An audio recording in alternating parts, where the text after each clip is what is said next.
রহমান শিকদার মহল্লার একজন বড় ব্যবসায়ী, কিন্তু সে ছিল কিছুটা অহংকারী এবং হারাম উপার্জনকারী। এখন রমজান মাস, সে তার দোকানে বসে কিছু একটা হিসেব করছে। এই রমজানে চিনি ও তেলের দাম যদি কিছুটা বাড়িয়ে নেই তাহলে বেশ ভালো পরিমাণে লাভ হবে। এই বলে রহমান শিকদার চিনি ও তেলের দামের বোর্ড সরিয়ে নতুন দাম লিখে দিল। কিছুক্ষণ পর সেখানে আব্দুল্লাহ এলো বাজার নিতে। আসসালামু আলাইকুম। ওয়ালাইকুম সালাম। কি খবর আব্দুল্লাহ? বলো, তোমার কি কি লাগবে? লাগবে তো অনেক কিছুই লাগবে, আপাতত ওই চিনি আর তেলটা হলেই হবে। দাঁড়াও দাঁড়াও, এক্ষুনি দিচ্ছি। এরপর রহমান শিকদার সাহেব আব্দুল্লাহর জন্য তেল ও চিনি মেপে দিল। আব্দুল্লাহ তাকে 500 টাকার নোট দিল। বাকি টাকাটা আপনি রেখে দিন, আমি কিছুক্ষণ পরে আবার আসছি। বাকি টাকা মানে? কিসের বাকি টাকা আব্দুল্লাহ? কেন, আমি তো শুধু চিনি আর তেল নিয়েছি শিকদার ভাই। তাহলে তো এগুলোর দাম 300 টাকা হওয়ার কথা। না না, এগুলোর দাম 500 টাকাই হচ্ছে। ওই যে দেখো, সবকিছুর দাম বেড়ে গিয়েছে।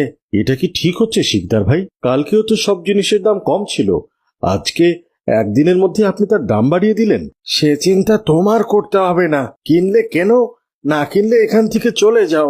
এই শুনে আব্দুল্লাহ সেখান থেকে চলে গেল।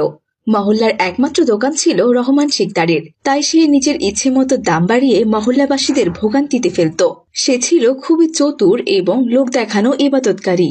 রমজান মাস চলছে, এই উপলক্ষে যদি লাভ না করি তাহলে কি হয়? আর তাছাড়া সামনের সপ্তাহে মহল্লাবাসীর জন্য ইফতারের আয়োজন করতে হবে, সেজন্য তো কিছু দাম বাড়াতেই হবে। এরপর রহমান শিকদার ইফতার আয়োজন করার পরিকল্পনা করলো। লোকজন দেখিয়ে নিজেকে বড় করার চেষ্টা সে সবসময়ই করে। একদিন বিকেলে সে দোকানের সামনে দাঁড়িয়েছিল। এমন সময় সেখান দিয়ে রুহান নামের এক ছেলে যাচ্ছিল। আসসালামু আলাইকুম চাচা, ভালো আছেন? ওয়ালাইকুম সালাম। কোথায় যাচ্ছ বাবা?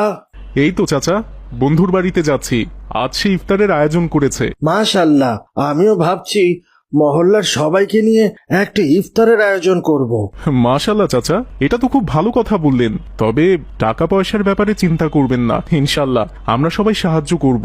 না না না, টাকা পয়সা কোনো ব্যাপারই নয়, আমি নিজেই পুরো ব্যবস্থা করব।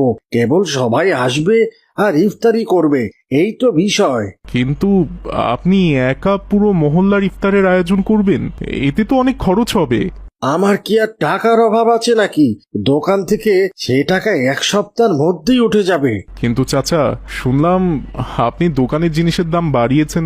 হ্যাঁ, এত বড় আয়োজন করব, তাহলে তো দামটা একটু বাড়াতেই হবে। কিন্তু চাচা, এটা তো উচিত নয়। এর থেকে যদি আপনি সবাইকে বলতেন তাহলে সবাই আপনাকে সাহায্য করতো ইনশাআল্লাহ। তুমি ছোট মানুষ, ওসব বুঝবে না। যাও যাও, বাড়িতে যাও। রুহান সেখান থেকে নিজের গন্তব্যের দিকে চলে গেল। এরপর রহমান শিকদার দোকান বন্ধ করে বাড়ির পথে ফিরছিল। হাঁটতে হাঁটতে সে বলল, যদি সবার থেকে সাহায্য নিয়ে ইফতারের আয়োজন করি তাহলে তো আমার নাম হবে না।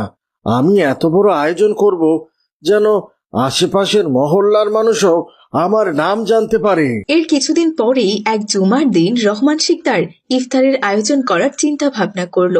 আগের দিন মসজিদে যাওয়ার সময় তার দেখা হলো কামাল মিয়ার সাথে। আরে কামাল মিয়া যে, কোথায় যাচ্ছ?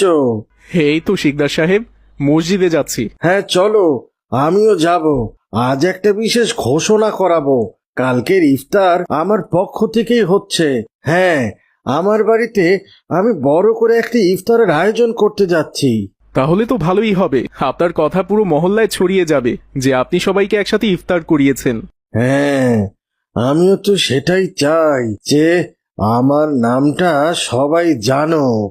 আসলে আমি খুব ভালোভাবেই ব্যবসা করছি, তাই আমি চাইছি এই রমজান মাসে সবাইকে একত্রিত করে একটু ভালো কাজ করি।